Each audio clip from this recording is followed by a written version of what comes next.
Hi guys, welcome back again to my YouTube channel. My name is Oseremen. Just in case you are seeing me for the first time, thank you so much for stopping by. Hit on the subscribe button down below and also please turn on the notification bell so that you get notified whenever I post sewing tutorials on this channel.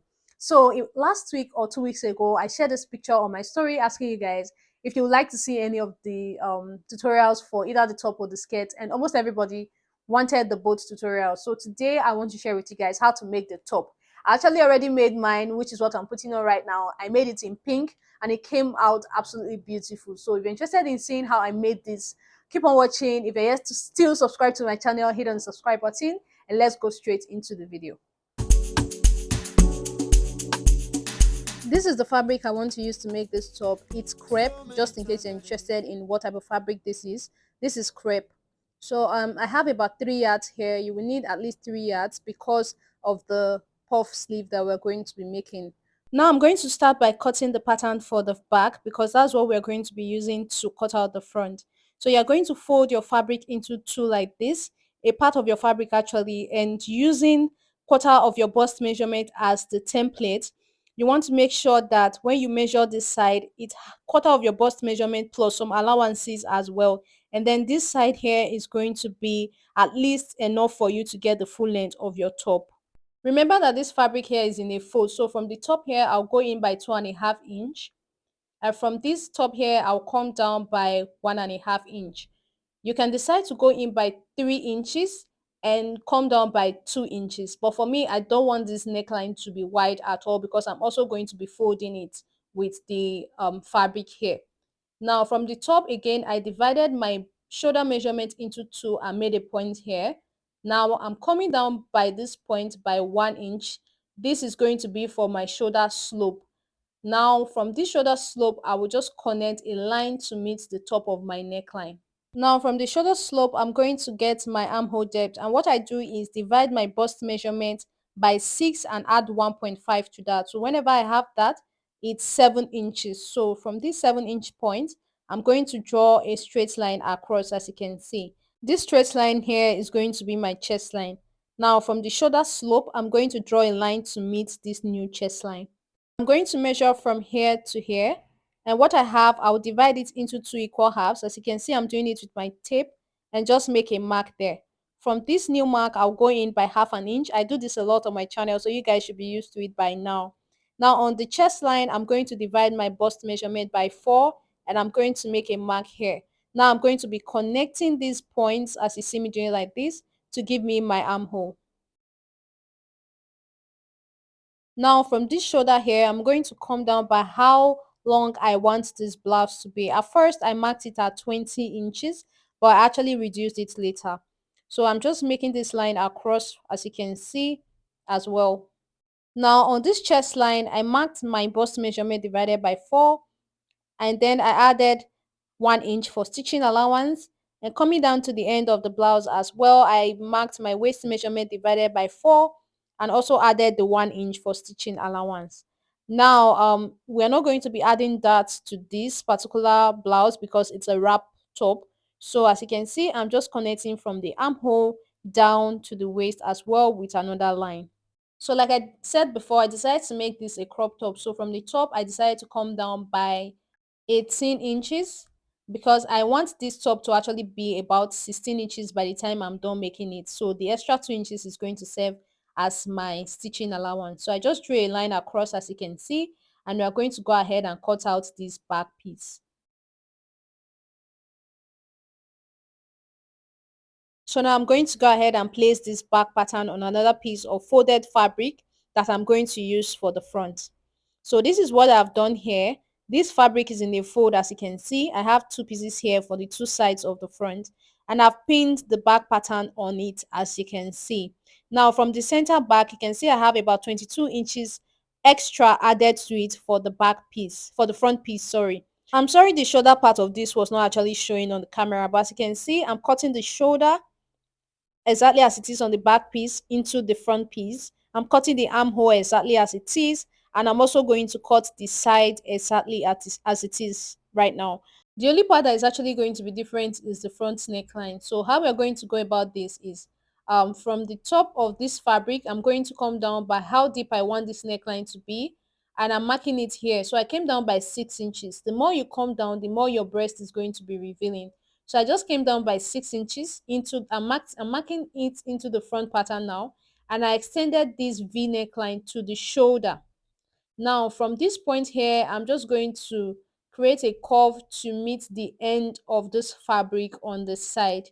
Now if you go down like this, you're likely to have your breast showing, but if you go into it like this, into the side, don't go too deep actually when you're doing this. If you go too deep, your breast is likely to show. So just like you see me doing it like this, I curved it towards the side, and now I'm going to go ahead and cut this off.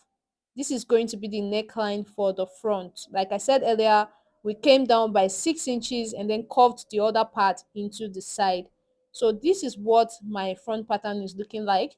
Now you can see the two pieces for the both sides. So by the time we tie this up, you see that you give us that very nice snatched waist effect around the waistline.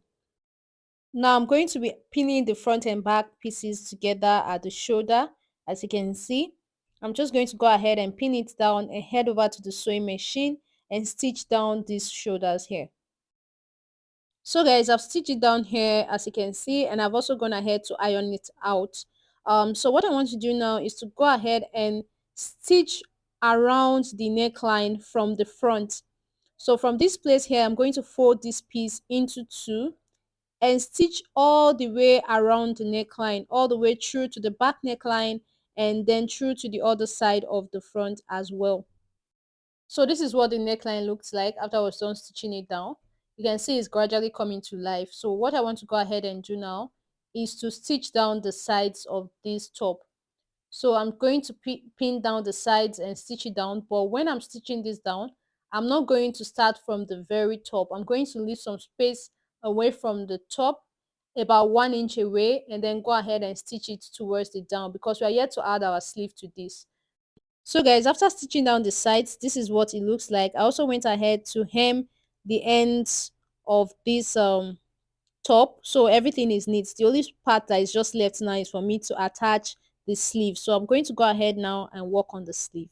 So guys, this right here is a basic long sleeve pattern that I've already drafted out.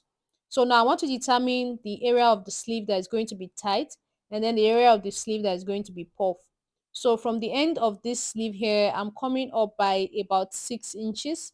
You can come up by 7 inches after if you want to, but for this I came up by 6 inches, and I'm going to draw a line across. So now this is going to be the tight part of the sleeve, and then this upper part will be the puff.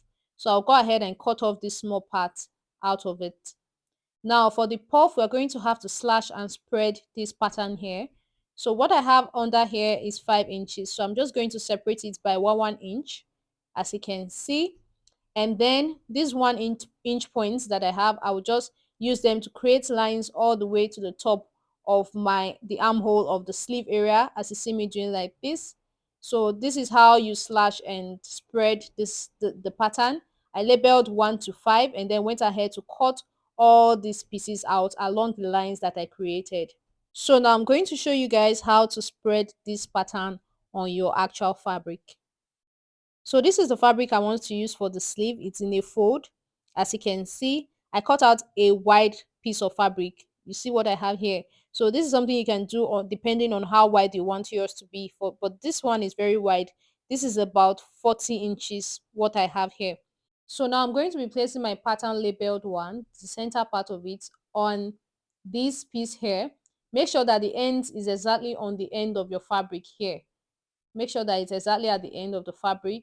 The top can be away, but the end must be the same. Now from this first pattern paper, I'm going to take a measurement of 2 inch away, as you can see, and I'm placing pattern paper number 2. Now, after pattern paper number 2, I'm sorry that this part of the tutorial is actually outside of the camera focus. I'm so sorry about this, guys. So now, after pattern number 2, I'm going to take another 2 inch away and place pattern number 3. Now, you can decide to use 3 inches difference. You can decide to use 1.5 inch difference. Now, the more inches you give to differentiate the pieces, the more bigger your puff sleeve is going to be. So for me, I'm using 2 inches. It means that if you use 3 inches, it's going to be way bigger than what you see mine looking like. So I'm going to continue with this until I get to the fifth piece. So guys, after placing all my pieces, what I want to do now is I'm going to be carving an armhole at the top. I'm going up about 1 inch away from my papers here, and I'm just carving an armhole following the direction of the paper. This paper will not actually give you a very nice shape, so you have to by yourself create a nice armhole that is very big, and then shape the side as well. Just do exactly what you see me doing right now in the video. Okay, so now this is our big puff sleeve here. I'm going to go ahead and cut this out. So guys, this is it for the top of the sleeve. Now I'm going to go ahead and cut out the smaller part. You're going to bring a small piece of fabric like this, fold it up once, and then fold it in again. So you're folding it into two. We're actually trying to cut out just one of the sleeves for now. So I'll just go ahead and iron it out to just make it very easy for me to place this down. So I'll fold it into four like this, and then I'm going to be placing the center of my sleeve into the folded end like this. So now go ahead and cut this out. I'll be giving some allowances away from my pattern paper. Just watch how I'm doing this right now. So guys, this is the tight part of the sleeve that we're going to be adding to this puff area. So let me just go ahead and remove the pins from this puff area and open it wide. So now this is what it looks like when we open the full sleeve wide. You can see it's very big. So now this is going to be the band. I'm going to be pinning the down part of this sleeve to the band, and when I go over to the sewing machine, I'm going to make pleats as I sew along. So I'm going to pleat the whole upper part of the sleeve to the band, just like I have here. So I'll pleat everything to the band, and when we are done, we are going to have like it pleated at the back here. So I'm going to do this for the two sleeves I am going to be working on. So guys, this is what my sleeve looks like after stitching it to the band. Now we're going to pleat this upper part to the armhole of our top. Now this is my top here. I am going to be pleating this to the armhole area. So let me just show you how to go about this. Remember, we left some space at the top of our armhole here before we stitch down our sides. Remember that space. So from this space here, I'm going to be placing my sleeve, the upper part of my sleeve, and I'm pinning it down. So just like I did with the band, I'm going to go ahead and make pleats like this as I sew the sleeve around the armhole. So this is something that we're going to go ahead and do now. I'm just pinning it down so that you guys get what I'm trying to explain. So I'm going to go ahead and make these pleats as I stitch around on the sewing machine. So when we are done, we are going to have it pleated all the way around the armhole. So I'm going to go ahead and do this right now on the sewing machine, and I'll be right back to show you guys what it looks like. So guys, this is what my sleeve looks like after I was done pleating it all the way around the armhole. So can you see how nice it looks here? Now the last thing we are going to do here is to just stitch down the sides of the sleeve. So I'll go ahead and stitch it down here with the same stitching allowance I used for the body, which was 1 inch, and that will basically be all for this top. So guys, this is the final look of the sleeve after I was done stitching down the sides. Wrap dresses tops don't actually look very nice on tables. So thank you so much for watching this video. Here is a picture of the final look of what my top looks like after I put it on my body. So yeah, thank you so much for watching. I hope that you find this video helpful. I'll be seeing you guys in my next one. Bye.